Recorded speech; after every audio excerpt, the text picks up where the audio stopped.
This video is brought to you by 3, bringing you 4G at no extra cost. Hey guys, welcome to BTech. It's Basil here comparing the Sony Xperia Z3 against the Samsung Galaxy S5, Sony's flagship for autumn and winter 2014, Samsung's flagship for 2014 in general. How do they differ? Well, you've got a 5.1-inch screen versus a 5.2-inch screen, so that's similar. You've got an IPS screen on the Sony versus an AMOLED, Super AMOLED to be precise, on the Samsung Galaxy S5. Both full HD resolution, so they should deliver similar sharpness, so the Sony will probably edge slightly ahead, given it is a non-pentile screen despite the additional 0.1 of an inch. As far as the designs go, they're also very similar, but very different. Similar because you've got water resistance versus waterproofing. The Sony is waterproofed, the Samsung is water resistant with a removable back cover, which we'll come on to later. You've got a plastic body on the Samsung Galaxy S5, a metal frame and side, but you've got glass front and back on the Sony Xperia Z3, giving it a richer feel in hand. It's also got nicely rounded corners compared to its predecessor, making it feel much more forgiving.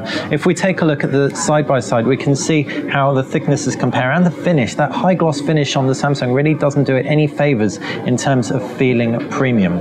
Pulling in closer, we can see the two screens side by side, and the Samsung screen really does pop, and the Sony screen looks very nice bright. The Sony screen from first impression just has slightly more accurate whites, and if Sony's user interface is anything to go by, you'll probably be able to tweak the white balance in the display settings, which we can jump into quickly.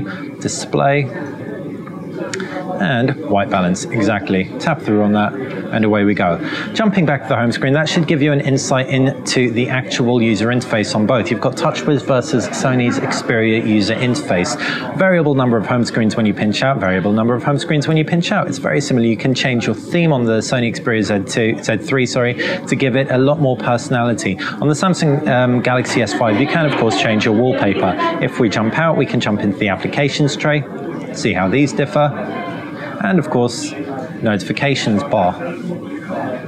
We can see our full list of quick setting toggles, and we can even edit that in both phones. So it's highly customizable, but at the same time, relatively predictable. The Sony Xperia Z3 is one of the only flagships that hasn't opted for a kind of My Magazine or HTC Blink Feed type aggregator, instead leaving you with a much more traditional home screen setup. As far as power inside these things go, you've got Qualcomm Snapdragon processors in both. Qualcomm Snapdragon 801s clocked at 2.5 gigahertz, 3 gigabytes of RAM on the Xperia Z3, 2 gigabytes on the Samsung Galaxy S5. The cameras are going to be very different in terms of resolution. 16 megapixel rear-facing camera. You've also got a heart rate monitor and a very good flash on the Samsung Galaxy S5. On the Sony Xperia Z3, you've got a 20.7 megapixel sensor. Nice 25mm wide angle and of course a flash. No heart rate monitor, though in our experience our heart rate monitor didn't really work all that well